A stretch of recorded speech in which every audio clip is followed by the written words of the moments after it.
Magandang umaga, Pilipinas. Live mula rito sa Pag-asa DOST, si Harry Bayona para sa Panahon TV Express. Ngayong araw, mahalagang malaman ang aasahang lagay ng temperatura. Magiging mainit nga ba o magiging malamig nga ba ang ating panahon? Kailangan nga ba nating magdala ng tubig o kailangan nating magdala ng payong nang sa gayon makaiwas tayo sa mainit na panahon? Atin po nga alamin yan sa ating temperature forecast.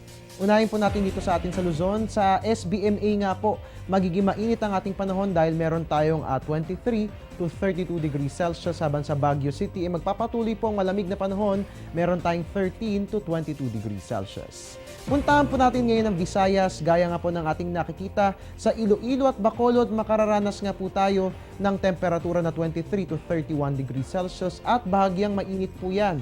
Habang ang Metro Cebu at Tacloban, gaya nga po ng ating nakikita, meron po tayong 24 to 31 degrees Celsius sa Cebu, yan po ang pinakamataas sa Visayas, at meron po tayong 22 to 31 degrees Celsius, dyan po yan sa Tacloban. At sa Mindanao naman po, sa Metro Davao at sa CDO, more or less ganito po yung aasahan nating lagay ng temperatura. Meron tayong 24 to 33 degrees Celsius at 21 to 31 degrees Celsius. Habang sa mga kababayan po natin sa Zamboanga, ang ating temperature maglalaro po sa pagitan ng 22 to 33 degrees Celsius at mataas po ang temperature na yan. So magbaon po tayo ng tubig for today, nang sa gayon ay maiwasan po natin ang pagiging dehydrated. At ngayong nalaman na natin ang aasahang lagay ng temperatura sa iba't ibang panig ng ating bansa, mahalagang malaman naman ang aasahang lagay ng panahon sa susunod na 3 araw. Kailangan nga ba nating magdala ng payong sa pagbabalik opisina at pagbabalik eskwela? Sisilipin po natin yan sa 3-day weather forecast ng Pag-asa sa pagbabalik ng Panahon TV Express.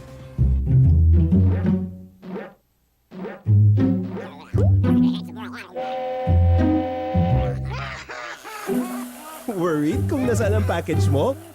Sa Air 21, worry-free!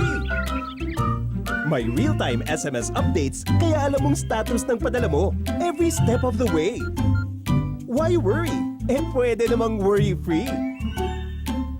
Sa Air 21, sagot ko, padala mo! At mga kababayan, mahalagang malaman po natin ang aasahang lagay ng weather for the next 3 days. Narito nga pong 3-day weather forecast natin sa atin ng Pag-asa.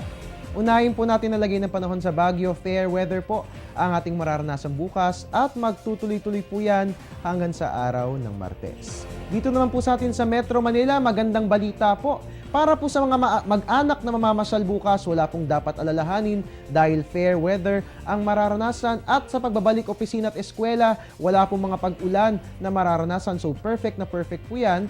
Pero ganun pa man, magdala pa rin po ng payong bilang panangga naman po yan sa sikat ng araw. Sa Metro Cebu po, fair weather din ang ating mararanasan bukas at magtutuloy-tuloy po yan hanggang sa araw ng Martes. Sa Metro Davao po, bukas po magiging maganda yung ating panahon. Kaya nga lamang po pagsapit ng Lunes ay magiging maulan, so magbaon po tayo ng payong kung lalabas tayo ng bahay. Pero wala naman dapat alalahanin dahil hindi naman po yan na dahil sa isang bagyo sama ng panahon, at pagsapit po ng Tuesday gaganda ng muli ang lagay ng ating weather dyan. At bilang pangulit sa Zamboanga, magandang panahon din po ang ating mararanasan bukas at magtutuloy-tuloy po magandang balita hanggang sa araw ng Martes. At yan nga po ang 3-day weather forecast natin sa inyo ng Pag-asa. At yan po muna ang latest mula rito sa Pag-asa DOST. At your service po ngayong Sabado ng umaga ang inyong weatherman, Harry Bayona. Magandang umaga.